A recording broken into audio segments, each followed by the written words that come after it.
There are no two Ayah Ayahs, there is just one Ayah Ayah. So for those who are doubting who is writing, you can see very clearly that my account has not been hacked. I am the one writing, and I mean every word of what I'm saying. So good morning to all those who are watching, or good evening to those who are far.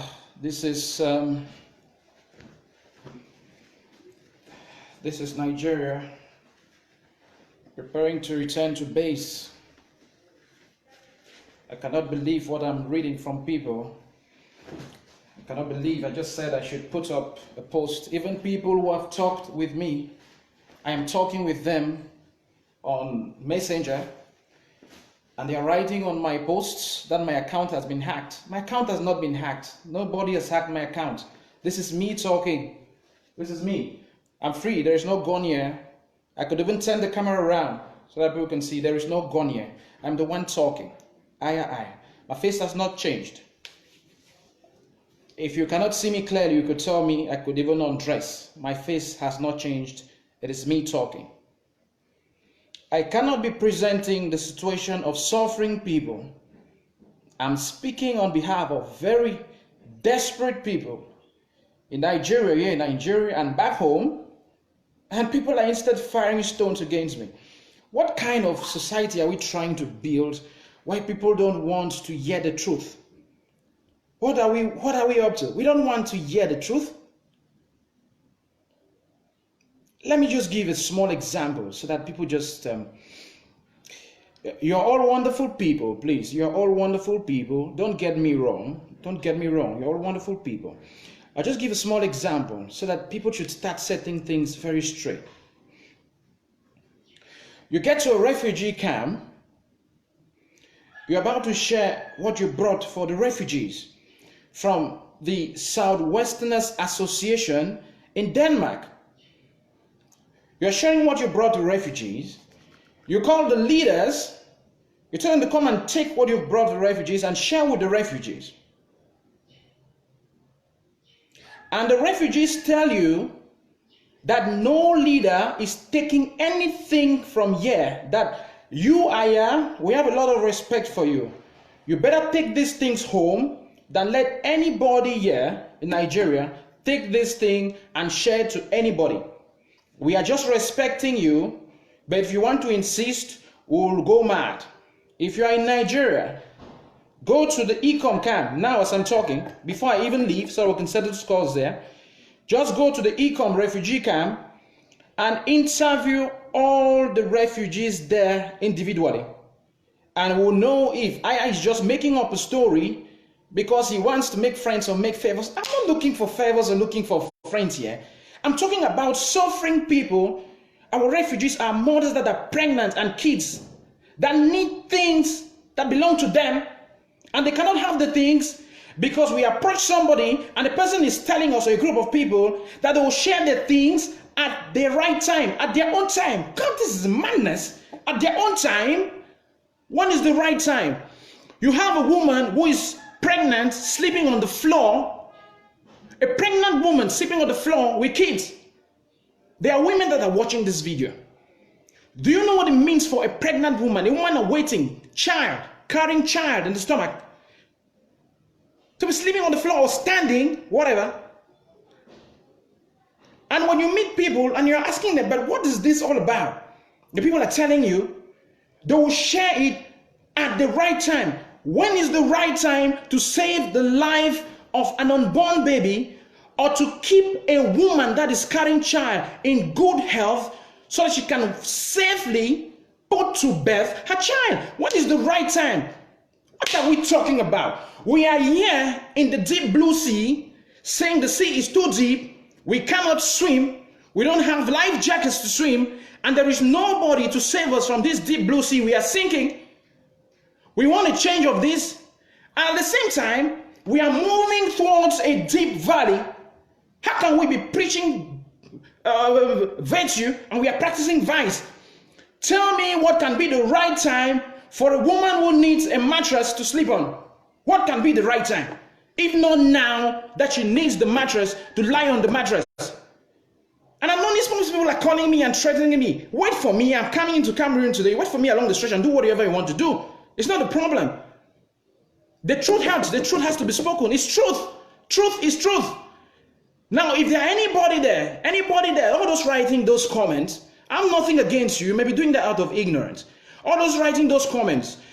If you're in Nigeria, just move to the refugee camp there at Ikom and interview the people. They are the people who wanted to even bring up a fight. They told us if we insist that some people take those things, they will beat them up.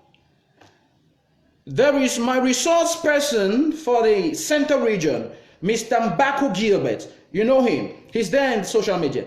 Ask him. He was there with us. Mbako Gilbert, that's the name. You guys know him.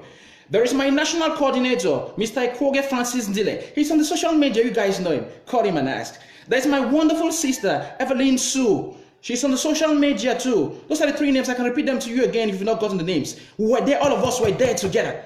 And a team of the major men we took along. I read the names again. Mr. Mbako Gilbert. He's on the social media. Mbako, M-B-A-K-U, Gilbert. Just connect with him now and ask him what happened there. Mr. Ekoge Francis, my national coordinator. Connect with him. Ask him what happened there at that camp. Sister Evelyn Sue, a wonderful lady, one of our resource persons of the Southwest region. Just get to her. They are all on the social media. So I shouldn't be as if I'm making up a story. There was almost a fight there, Arika, in front of the kids. And even the kids are telling us that this is unacceptable. Now, what do you want us to do? We wanted to impose that the leaders take those things and show to the people. The people said, no, we rather take the things back to Cameroon. The Southwestern Association of Denmark has sent us to give things. Let us give the things to the people. So what do the people do? They overpower us. It's about democracy. It's about the people. The people make the leaders what they are. You there watching me around the world, you make me what I am. I don't impose on you. I cannot impose on you. Because without me, there is you. But without you, there cannot be me. It is about the people. What the people want. What do the people want? The people want that the things get to them and they share it themselves. Now we can only advise the people that let the leaders who possibly have a better understanding of what is happening on the ground get the things and share. But if the people don't want it and they're even ready to bring up a fight, then we let the people decide what they want to decide. And that's what happened there. They even went as far as telling us that they staged a strike action, and the leaders, that's their word, the leaders connived with the police, and the police got them beaten and tear gassed. If I am making up a story, call our people at Ikom, call them now, or you go there if you're in Nigeria, and you find out if I'm making up a story. I'm not looking for friends or popularity or power. I don't need that. I am talking about suffering people. You there watching are on your beds or in your comfort zones. I too have been all around the place. I'm going back to the country. But we are better off than those people. They are not in their country. They are begging to survive. If this is not about serving those people to keep them alive, then we stop this nonsense and let the people die there. But if it's about serving the people, you cannot tell me that there is a right time to give mattresses to people who are pregnant, who are sleeping on the floor, on the bed floor, or standing or sharing beds, maybe 5 or 6 people sharing beds. There is a right time to give them mattresses, which is not now. Which right time are you talking about, when they will be dead, like our 8 brothers that died and went and buried them last week? Is that the right time? Or when they will pick up pneumonia? Is that the right time? We all know the adverse effects of coal on women. You know what coal can do? Fever, malaria, on a woman who is keeping child. And you're telling me there's a right time to give them their mattresses. Someone even told me that the mattresses are too expensive. That they are hotel mattresses. That the mattresses need to be sold so that they can get cheaper ones to give the people who need mattresses. Listen to me. People have been keeping mattresses for months if the story is true. So our mothers will die of cold. Our mothers will have to wait for a right time. I don't know. How can you equate the cost of a mattress to the life of a human being? Can you equate that cost? How can people be making this kind of statements? And some are even calling me and threatening me. This is not madness. Threats have ended a long time ago. threats from the other side, and now threats from within. Long time ago, we're over with those threats. Whatever you want to do, do. And you're even telling me that you're waiting for me in Nigeria. Wonderful. This particular fellow, I'm going public because this has really annoyed me.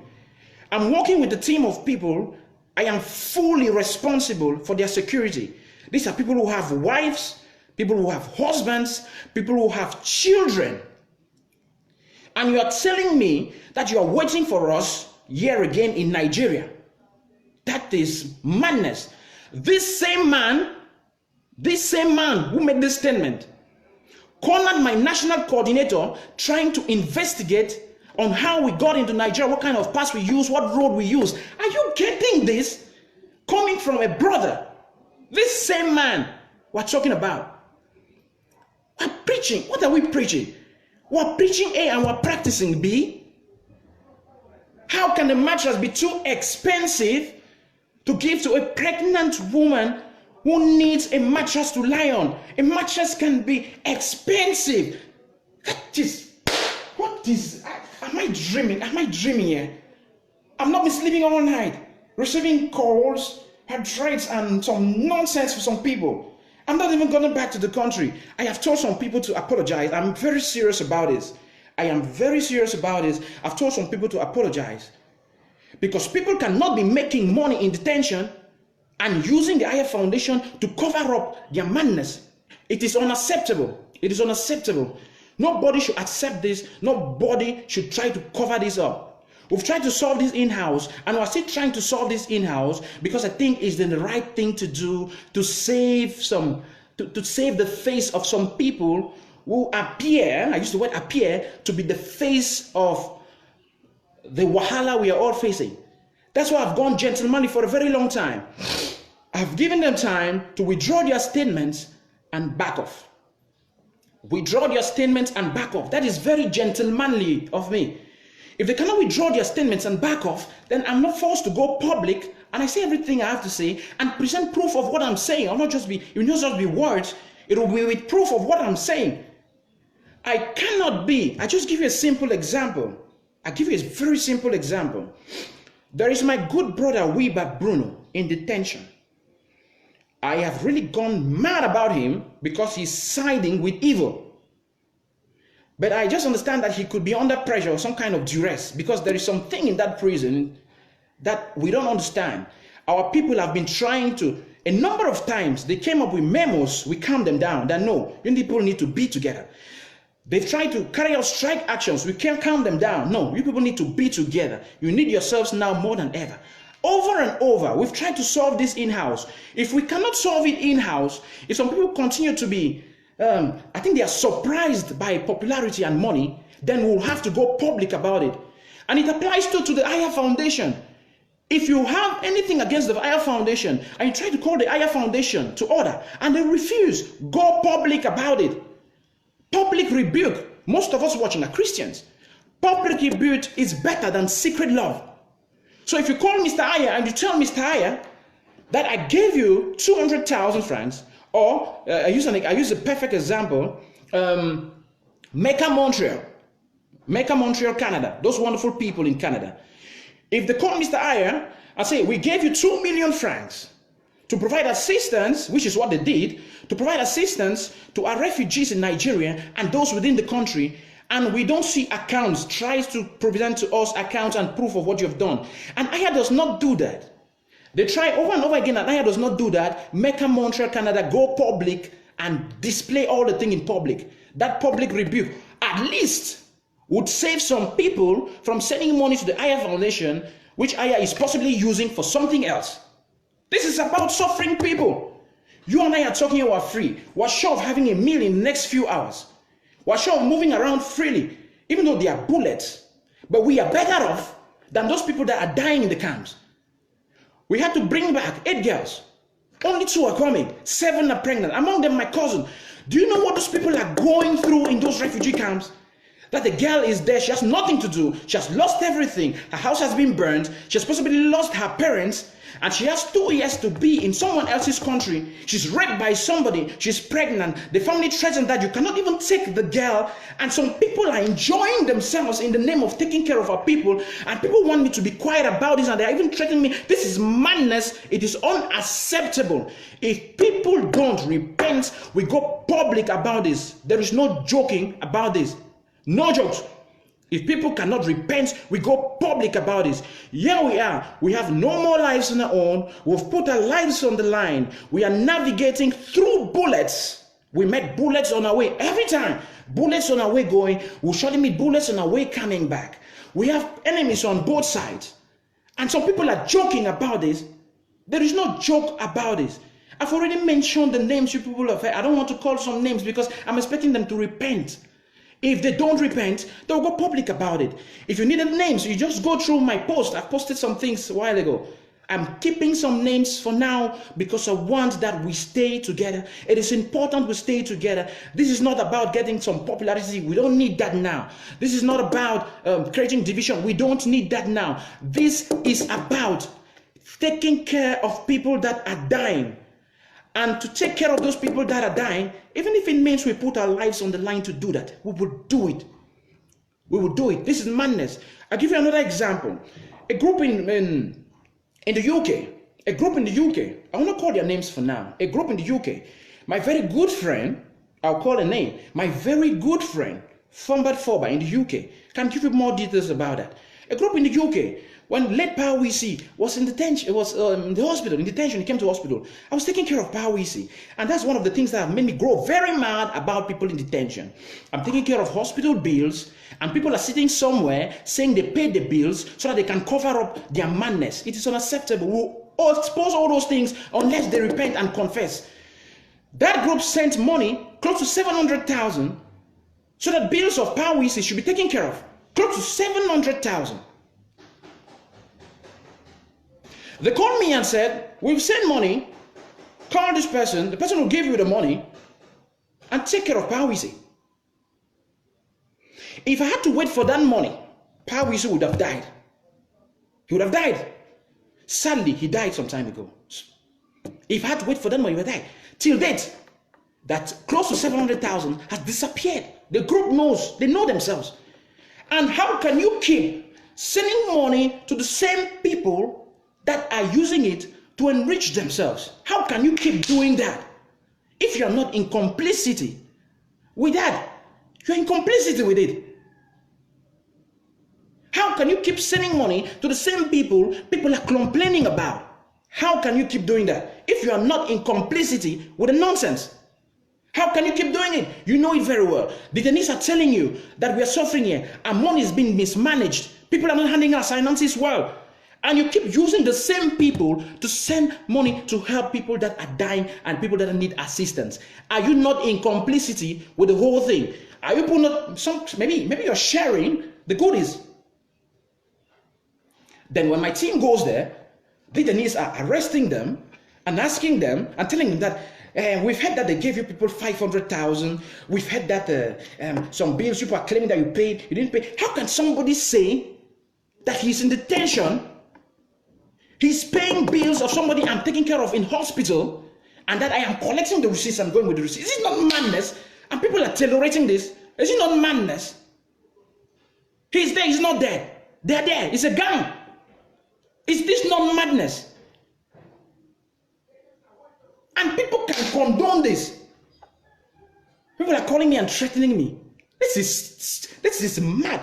The Anglo-Saxon culture is not that kind of culture. The Anglo-Saxon culture I know about. It's about correctness, uprightness, honesty, truth, and justice. That's what I know about the Anglo-Saxon culture. That's what I know about the Anglo-Saxon culture. Now, if we're not ready to speak the truth because we want to protect some people or because there are consequences, no, then we should stop this nonsense and just keep on going with the ordinary. But if we're talking about this Anglo-Saxon culture all of us know about, then we should speak the truth. Speaking the truth means, for example, I came to Nigeria with some support I got from Kaz Bambili Ex-Students Association 1995 batch. Very soon, during the day, as I'm moving across, if I get network, I will put up what we did with that money. I will send to them feedback and they will judge.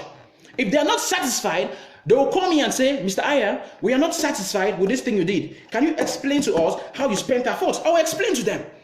If they're not satisfied, they try to call me to order at the background, and I don't adjust. I myself, I am inviting them to go public. If they have proof of what they're saying, go public and disown me and tell me I am using the money to do my personal things. I'm even working on foot. I'm even working on foot. The foundation, the AYAH Foundation, should have a car to be moving, because with the car we can do much.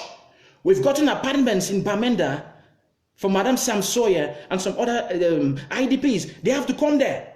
If I had a car, I would have gone there long ago to fit them in those apartments so that they can have a better life for themselves. They're living in the bush.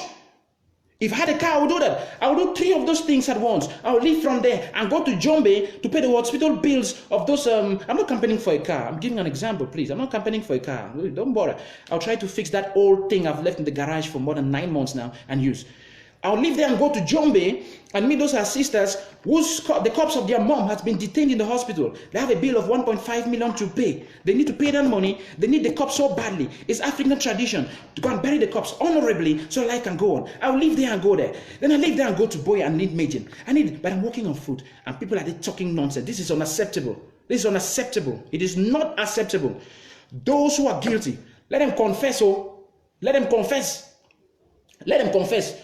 People should not be sitting somewhere believing they are sending some monies to the AYAH Foundation. The AYAH Foundation doesn't send the monies, and the detainees are grabbing us and cooking our names in the pot. What we know even nothing about. How can somebody be in detention and is paying bills of somebody who is in hospital under my care, and I'm collecting the receipts? I'm collecting the receipts I'm keeping. I've asked Sister C and Sister C. I quote those names, they know them. Sister C and Sister C. When I took care of Weber, I've asked 2 people, I'm still waiting. When I took care of Weber, I sent to you balance sheets, upwards of 500,000. I sent to you the receipts. I sent to you mobile money snapshots. Snapshots of what I sent to a certain lady who was working in complicity with some bad guy in the detention. I sent to you those mobile money snapshots. I sent to her money. I sent you the money I gave her in cash. I'm not at base now. I'm not at base now, so I cannot have those documentation till I get to base. When I get to base, I'll do it live and present all those things. Please, Sister C and C, send to me those documents so that I can come out with my information I want to put up to the public today, so that we know if I am just making some story because I want to destroy some people's reputation, or what I'm saying is true. Sister C and C, you guys should be sleeping now, but I've sent you a message. Please, I need those informations. I sent to you balance sheets of this. Send them to me. Let me put them up so that the public can judge and see if what did that guy tell me when he called? I'm making money on the struggle on the head of detainees. Do people send me money for detainees? They're gonna get no, please, no, please. If you've said that you've not seen how your money has been spent, call me out. Call me out. Call me out very fast. It's very important, because we cannot be criticizing the blue waters in which we find ourselves, and we are taking people to the deep evil wild valley. In the waters even, they could struggle to paddle themselves and wait for some rescue. In the deep sea of hell, the deep valley of hell, there they won't even have time. Before they even get to the flames, they'll be burnt off into charcoal.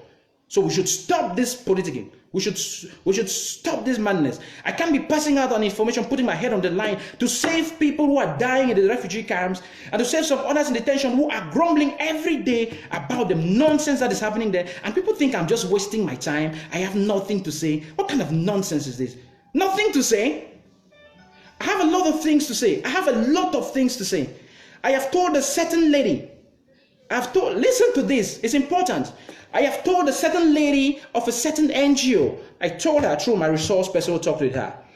People have told you to stop bringing food in detention. They have been telling you that indirectly so that you punish those who are in detention. I have told her to come out publicly and call those names. I'm still waiting for her to do that. She complained to us bitterly. She's been giving money there, and she doesn't know what the money is being used for. But you didn't give the money to me. You're going there yourself and giving the money to people. So don't complain here.